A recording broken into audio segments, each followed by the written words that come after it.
What's it like being a full-time freelancer with your own business now that you've been at it for a while? It's what I wanted. It's the only thing I wanted to do. I Past the point where I was willing to be a professional ballerina, I just wanted to write. So I was willing to rack up experiences at the beginning that I maybe was not like overly excited about, but I knew that any experience was good experience.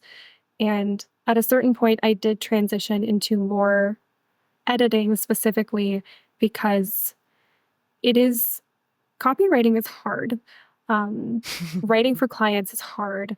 There's an element of it where the more experience you have, the easier it is. But like, I did not have a ton of experience going into it. So the editing allowed me to learn a whole bunch about what people were looking for. And then I went back and started getting back into the writing aspect of it, which has been just so much different the second time around.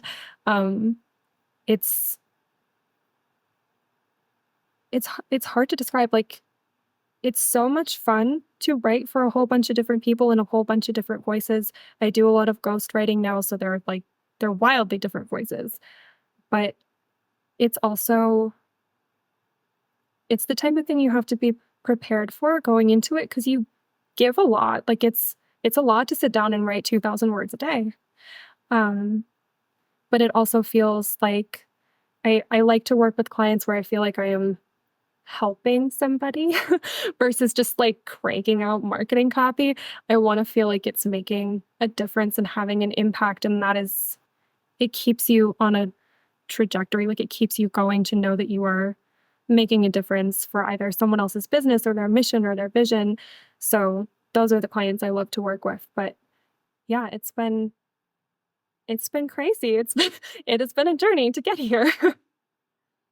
You basically spent almost all of what would have been your college years running your own business, right? Yeah. Because you did praxis, you did your apprenticeship for 6 months, but then the other 3 years of what would have been college, if my math is correct me if I'm wrong, you basically were full-time freelancing and have continued doing that since. Is there anything that you feel like you missed by not having a traditional experience, or is there anything that's been like challenging in building your business because you didn't have a traditional experience? Mm. And by traditional experience, I really just mean going to college. Yeah.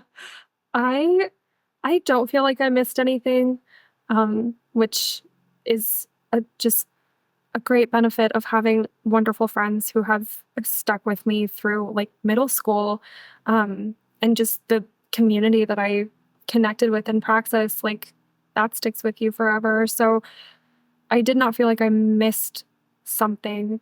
Um, and I definitely don't feel that I would be in a better spot career-wise if I had gone to college. I think I would be behind, like, where I am now. I could not have gotten all of this done or set up or learned all of these things without actually getting my hands in it and just getting started. And that's kind of the beauty of writing, is that in order to feel the magic of it and really like participate in it, you just have to do it. It's not enough to go learn about it. It's not even enough to sit down and read. Like you have to be able to sit down and do the writing and suck at it so that you can get better later. So I could not have had, 4 years of professional writing experience had I gone to college to sit down and write essays. How does building a business work in practice? Like you've spent the last few years building a network, and that network has led to opportunities coming your way. But how did you actually build a client base? Because I think that's one of the things that scares people when they're thinking about building a business. There's obviously like the whole like logistical side of actually setting up a business that can be very intimidating. There's the like actually doing the work, and you're the boss, so you're kind of also the arbiter of quality, and that can be very scary. Like you don't know what you don't know. but the unknowns of being able to have clients coming through a business can be very scary. Like that's such an unknown. Um, how did that work for you? Yeah. I always say that I'm the worst person to ask about this because it's true, but I will tell you, I had the just great fortune of having all of these connections when I graduated from Praxis. Um, my first client was a Praxis advisor, and I got my next opportunity from a Praxis advisor at the company that they're with.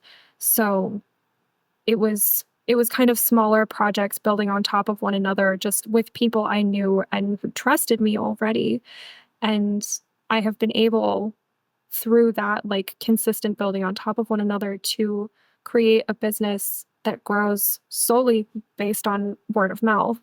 Um, Clients come to me. I have never had like oh my God, where is my next person going to come from? Like, give me my next victim. Like, I just never had this moment of, wow, this really isn't going to work. Like, I can't do this. People just have come to me. I am so like fortunate to have worked with people who I just really connected with. And so when we're done with a project, if I just edited their book, they're over here talking to their friend who's also an author, and they're like, oh, I need an editor too. And they're like, you should work with Aquinnah. And it's all happened that way. And this is like just no piece of advice to give, but I think that caring less has worked for me. Like, rather than being a basket case about, I don't know how I'm going to make this work, I've really gone into the whole thing with this attitude that if it's meant to be, it will be. And if it's supposed to work, it will work. And if I wake up tomorrow and I have to get a full-time job to pay my rent, then that is what I'll do. But it has not happened yet. It is nice when you're a freelancer, and I've definitely gone through this thought experiment too, of like knowing that you are traditionally employable. Um, like if things don't work, you can always go get a job. And that's not like the worst case scenario. I mean, that if that is the worst case scenario, you're like, okay, that's not like I can survive that.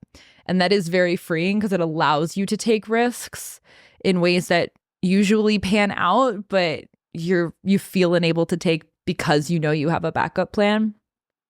But I actually love your answer to this because I think everybody loves putting their success into a formula. And everybody loves listening to and following and buying things from people who can put things into formulas. Because we love the feeling of control. It's like, oh, I figured this out and now I can help you. Like I can be the guru on the hill. I can help you do this too. And everybody loves like, oh, somebody figured this out. If I just do what they tell me to do, I'll end up in this place too. And I think you have to be really careful with that. There are a lot of gurus on Twitter who can tell you exactly how to build your 7-figure business. And there are elements in these things that will work for you, but it's not a one path fits all kind of deal. And there's no guarantee that if you do all the things and check all the boxes that you'll have the same success. There's a level of emergence and a level of sort of spontaneous synchronicity that occurs on your path when you're figuring out how to build something or how to get somewhere that you can't control for. And I've talked to so many people who've been accidentally successful. And I say accidentally in air quotes because, I mean, they showed up. They did the work. They did the things. They were in the rooms. It's not like they were just sitting on their couch watching Netflix and one day success came and knocked on the door and was like, hi, here's $1 million. Congratulations, you won. And they're like, amazing, I made it. Now I can go tweet about how to make $1 million too. Like you show up and you do the thing. But I think that there are more stories than we like to admit of people who happen to build the right network or happen to tap into the right place where there was like a whole vein of gold that they could follow through client after client after client, or who you know, hit the right momentum thread on the internet for the right people, and we're able to ride algorithms to get in front of the right person. And so I don't think that approaching it formulaically is correct. I spent a lot of time thinking about this because I've struggled with this too, as somebody who runs her own business and does her own creative things. Like, how do you know who to listen to and who not to? But I love the way that you tell your story, because it's so within the realm of possibility that a young person can say, I don't want to go to college. I want to start a business. I'm just going to focus on networking, or like not even intentionally networking, but like getting in rooms where it feels like there are people who can help me, but maybe I can help too, and who feel aligned in their interests and their goals.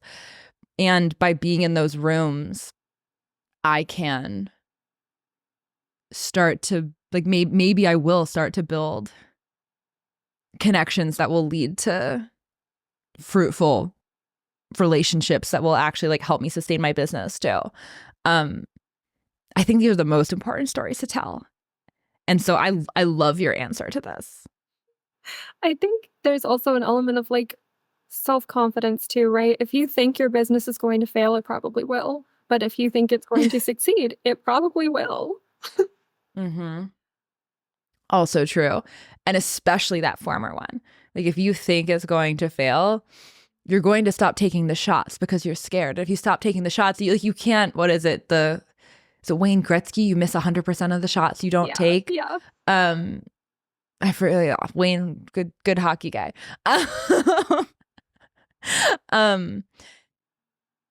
You have to show up in order for the thing to happen. And sometimes you have to like knock on a few doors before you find the one that opens, but you have to be like convinced that you have a chance at success. If you're convinced you're going to fail, that's probably a self-fulfilling prophecy.